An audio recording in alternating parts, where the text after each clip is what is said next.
السلام علیکم. ہر ضیروں میں میرا مدرسہ، میری مساجد، میرا باوزیر، ہم کھرپتی، جو مرضی کرے قتل کرے، بدکاری کرے، ہماری حکومت، ہماری اجارہ داری، ہمارا محلہ، ہمارا ایریا، وہ عالم دین لوگوں کے پیسے سے باڈی گارڈ رکھ لیتے ہیں، ایسے ایسے کر رہے ہیں. یہ ہے عالم دین، یہ ہے ملوکیت. مالک اللہ ہے، یہ دھوکہ فریب ہے. وہاں بادشاہ، وزیر سب ایک ہی سب میں کھڑے ہوں گے. اللہ تعالیٰ مومنوں کو استقبال کرے گا اور مومنوں کو اللہ سلام عرض کرے گا قیامت کے روز. مومن ان فتنوں کے دور میں جنت لے جا، توبہ کر لے، سرنگو کر لے اور بانٹ دے. یہ محل منارے، کوٹھیاں، بنگلے، یہ آگے اتنی بے حیائی، مکاری، عیاری، بدکاری آ رہی ہے، بلکہ آ چکی ہے، اور بھی بد سے بدتر آئے گا.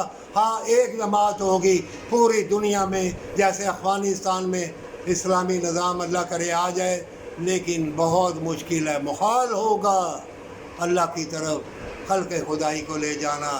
ہاں، ایک خطہ، ایک جگہ اگر اسلامی ریاست بن جائے، مومنوں دعا کرنا سب کے لیے، لیکن تکبر غرور پیچھا نہیں چھوڑے گا. یہ بہت بری بیماری ہے، اور جہاں بھی کوئی اسلامی نظام آئے، اگر کہا ہم ہی مبارک ہیں، ہم ہی بڑے ہیں، باقی سارے کتے بلے ذلیل مکار ہیں، ایسا نہیں ہوگا. اب کی بار طالبان نے افغانستان میں سب کے لیے وفا اور محبت کا ہاتھ رکھا، کسی کو قتل نہیں کیا، کسی کے اوپر غلبہ نہیں ڈالا، سب کو معاف کیا، سب کو سینے سے لگایا. مومنو، یہ تم کو نصیحت ہے، تم بھی ایسے ہی کرو، مال اسباب بانٹ دو. جہاں اسلامی نظام ہو ان کی حفاظت کے لیے اپنا مال اسباب افغانستان دو، پاکستان کی ریاست کو بھی دو، جو منٹری تمہاری حفاظت کرتی ہے.